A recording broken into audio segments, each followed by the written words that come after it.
Welcome to the bottom of the rabbit hole. Salute to you for tuning in. You are always appreciated. In this video, I'm going to explain 5 things that do actually make sense in the Matrix universe and 5 fan theories that don't. Or in other words, I'm going to shoot down popular fan theories that have major holes in them, which makes this a video response to a ScreenRant article that I came across while looking for casting updates. And when it comes to breaking news, like casting information and things of that nature, ScreenRant is one of many sources I have quoted articles from here on this channel. But when I saw the title of this article, The Matrix, 5 things that make no sense in the original film, and 5 fan theories that do, I knew immediately that such a claim would require a yellow-pilled second opinion. And make no mistake, they openly state that many of the sources for this article are random Matrix fans from Reddit.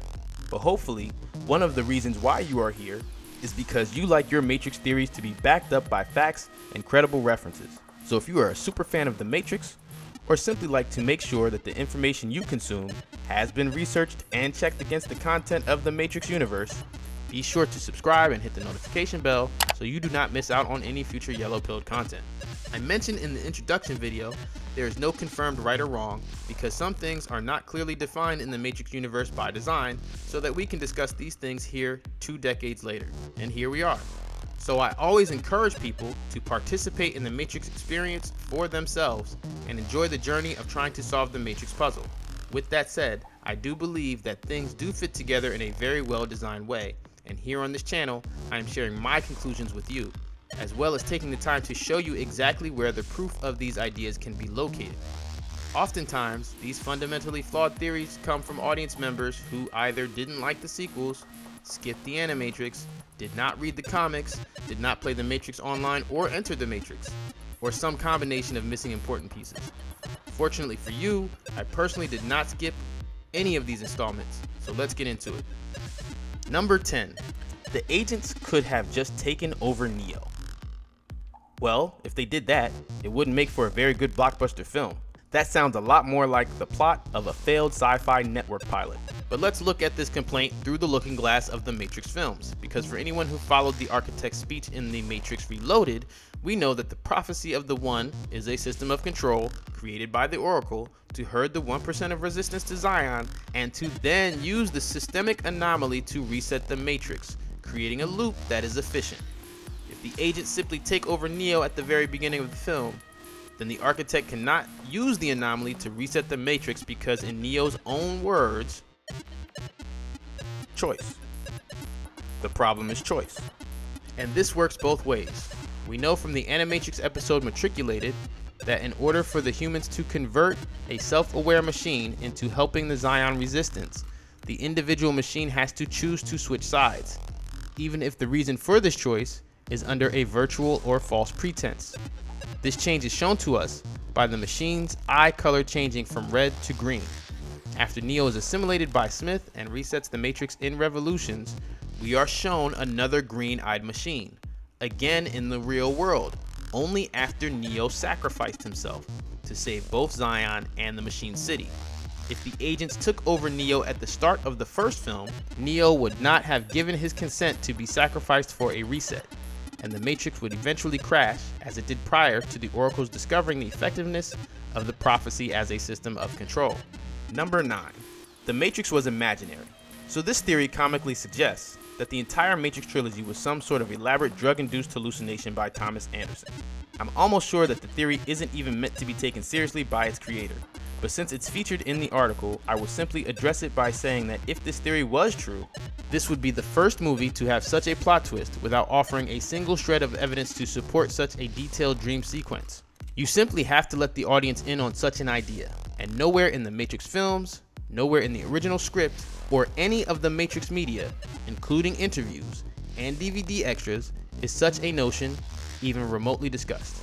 More importantly, this theory cannot be true because it ignores the existence of 7 out of 9 of the Animatrix episodes, the Matrix comics, and the Matrix online stories altogether. Number 8. How did Cypher meet Smith? This is a much more reasonable question, and I have seen it come up quite a bit because we are not actually shown when Cypher jacked himself in and out of the Matrix to meet with Agent Smith. Just before this meeting, Neo does end up startling Cypher, suggesting that Cypher was up to nefarious activities. However, Neo is unable to decipher Matrix code at this time, so we are not really sure what is on screen when Cypher says, "Whoa! Neo, you scared the bejesus out of me." Sorry. It's okay. Is that The Matrix? Yeah. It does let us know that Cypher was under the impression he was alone and would not be disturbed by any of the other crew members at that specific moment. The very next scene is Cypher meeting with Agent Smith, eating the infamously blissful steak. During the tasty wheat scene, Switch refers to Mouse as a digital pimp after he explains to Neo that he wrote The Woman in Red and that he could arrange for a more personal encounter, Pay no attention to these hypocrites, Neo. suggesting that other crew members have taken him up on his offer. A bit of privacy should go without saying. Now, what we are shown in the Enter the Matrix live action footage is a scene where Trinity joins Ghost in a personal rock garden training construct. Ghost is in his personal quarters when Trinity joins him, and no operators are required for them to jack in or out. So despite not being shown Cypher jacking in and out of the Matrix by himself in the first film, it is certainly not as unreasonable as some would like to suggest based on other dialogue and moments we are shown in the Matrix universe. Number 7. Smith is the real one. I'm not going to spend too much time on this topic because I made a whole video titled Agent Smith is Not the One in the Matrix trilogy, debunking this idea in great detail. I'll leave links in the description as well in case you have not seen it already. The short answer though is that Smith cannot be the real one because he does not exercise powers outside of the Matrix. Smith at no point reaches the machine mainframe inside of or outside of the Matrix, and Trinity does not fall in love with Agent Smith. Neo, however, meets all these requirements.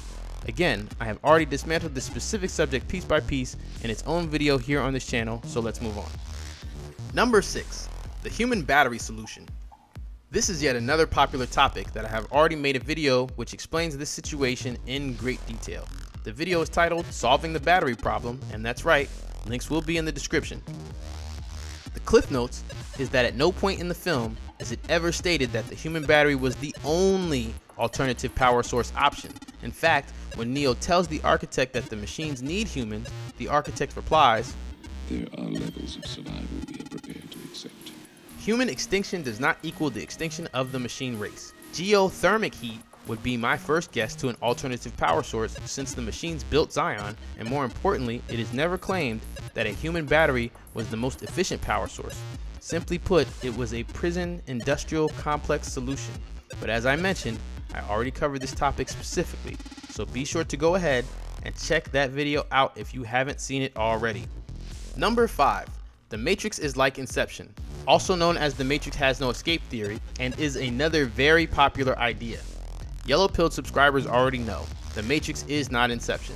I can't make this stuff up, ladies and gentlemen. That's 3 subjects in a row that I already uploaded detailed videos about to address before this article was ever written. So if you are new here, you can guess where you can find the link, and you are right again, links in the description box, so you can view the complete explanation in that video. While I personally did not subscribe to this theory, I do understand why so many people think it makes sense, and that is because it can be used to conveniently explain away much of the less explained things that we are shown in the real world during the Matrix Revolution. The problem with this theory is that there is zero evidence found in any of the dialogue or in any installment of the Matrix universe to support the claim. Imagine if there was no organized religion throughout history, no religious texts of any kind, and that you never had an individual spiritual experience of any kind for yourself. And someone says to you that since science cannot explain everything, God must exist simply because there are things that do exist that cannot be explained. That is the quickest way I can summarize the problematic Matrix is like Inception theory. What's even more problematic about this idea is that in the Matrix Revisited DVD extra, both the cinematographer Bill Pope and production designer Owen Patterson describe the distinct visual difference between the Matrix and the real world. So they both indeed acknowledge that there is a real world within the Matrix universe. Yet no one anywhere can point to anyone ever saying that the real world is really supposed to be just another virtual simulation. Whenever someone leaves a comment challenging the Matrix is not Inception video, I remind them that they can simply go watch the Matrix Revisited to hear this information for themselves. And when I ask what evidence they have to offer in support of the claim that the Matrix is like Inception, the answer is always the same. Number 4. Why is the Matrix in a specific year? So the assumption in this theory is that the Matrix is stuck in a 1-year loop, and that year is 1999. The first thing that jumped out at me is that in the article they claim it's actually 2199, which is a false assessment. So let's take a closer look at the actual dialogue from the first Matrix film. When? You believe it's the year 1999, when in fact it's closer to 2199. I can't tell you exactly what year it is, because we honestly don't know. Not only does Morpheus admit that he doesn't know exactly what year it is, but nowhere in any of the films does anyone ever claim that the Matrix is stuck in a 1-year loop. On top of that, we find out from the architect in Reloaded that there were 5 Neos before the famous Keanu Reeves version of Thomas Anderson, and that the Matrix is reset each time. So the actual real world year is probably a lot closer to 2349, and at no point is the range of the loop within the Matrix provided to the audience. This theory is simply an example of when making an assumption goes wrong. Number 3. Neo never left the Matrix. Cue the deja vu cat.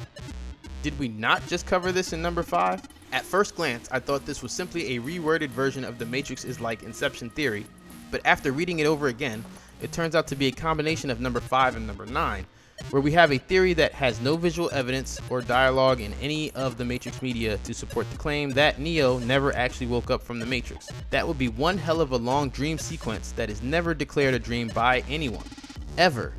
This theory does share the same problems of both number 9 and number 5 by ignoring all the other Matrix media installments and ignoring the part where the people who made the film take the time to define the differences between both the real world and the Matrix. The article even says, quote, "Rather than return to the real world after being plugged out as we saw at the end of the film, Neo's consciousness remained there. So in order to make this theory work, you have to ignore scenes you saw in the original Matrix film. Fundamental flaw, error detected." Number 2. Morpheus being sure that Neo was the one. Finally, a theory worthy of debate.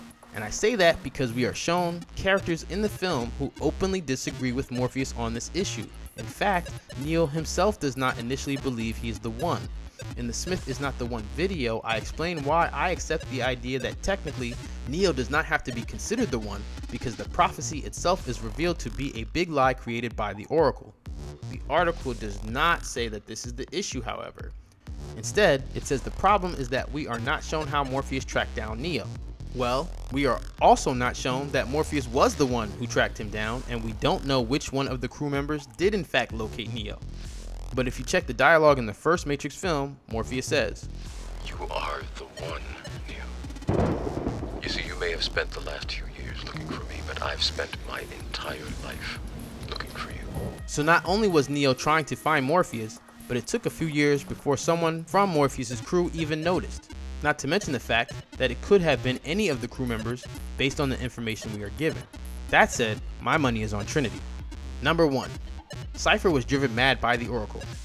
So again, we have a theory that is based on a scene that we are never shown, but instead makes a huge inference from dialogue that does not outright tell us that Cypher was told anything by the Oracle. Okay, so let's assume the Oracle did tell Cypher that the one would die. She wasn't lying. Neo dies like 2 or 3 times in the film. So what would be her motive to give this information to Cypher? Clearly, the Oracle helped Neo reach the architect. Make it make sense, because I can't. Here is something that Cypher did say in the original Matrix film though. You know, for a long time, I thought I was in love with you. I used to dream about you. You're a beautiful woman, Trinity. You like him, don't you? You like watching him. Don't be ridiculous. Looks to me like it is far more likely that Cypher was driven mad out of jealousy. I believe the criminal justice term for such madness is a crime of passion, but at the very least, I can show you where Cypher himself admits he was hardcore crushing on Trinity, and the Oracle does confirm that Trinity would fall in love with the one. If anything, Cypher may have known what the Oracle said to Trinity, but there is no dialogue to suggest the Oracle told Cypher that the one would die. If Cypher believed this all along, why spend a lifetime searching for the one? Even though I sounded off the fundamental flaw horns in this video, I can appreciate that people participated in the Matrix trilogy and came up with so many different wild theories to be discussed, because this flavor of conversation was a huge motivation to start this channel. Should you run into any of these debates in the future, you don't have to waste any time anymore. Now you can link them to this video, relax, and just let the yellow-pilled content do the work for you. If there is anything about these theories that you think I missed, you can let me know in the comment section below. And remember, as one realizes that one is a dream figure in another person's dream, that is self-awareness.